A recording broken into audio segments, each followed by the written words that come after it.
એક દરબારને પોતાની ઘોડી બહુ વાલી. હવે અચાનક જ ઘોડી ધામમાં વહી ગઈ એટલે દુઃખમાં હતા. તો એવામાં ત્યાં શ્રીજી મહારાજના પરમહંસોમાં જે ગણતરી થતા ને એમાંના એક સાધુ વ્યાપકાનંદ સ્વામી ત્યાં હતા. એટલે એ વ્યાપકાનંદ સ્વામી ત્યાં ગયા અને પછી એક મંત્ર કંઈક બોલ્યા ને સ્વામિનારાયણ સ્વામિનારાયણ બોલીને કંઈક પાણીની અંજલી છાંટીને ઘોડી ઊભી થઈ ગઈ. એટલે બધાય તો વાહ વાહ કરવા માંડ્યા કે વાહ, દરબારની ઘોડી ઊભી થઈ ગઈ, મોટો પરચો થયો, ચમત્કાર થયો.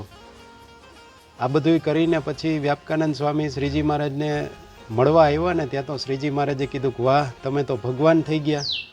એટલે વ્યાપકાનંદ સ્વામીએ કીધું, પ્રભુ ભગવાન તો તમે છો, તમારી સત્તાથી જ બધું થાય છે, તમારા સામર્થ્યથી જ આ બધું થયું છે. એટલે શ્રીજી મહારાજે કીધું કે આવી રીતે પરચા અને ચમત્કાર બતાવવા નહીં, કારણ કે લોકો પરચા અને ચમત્કારથી જો સત્સંગી થશે તો પછી એને પરચા અને ચમત્કારની જ ભૂખ રહેશે. એ પ્રભુ નહીં ઓળખે, એને પરચા અને ચમત્કારમાં જ ધ્યાન રહેશે.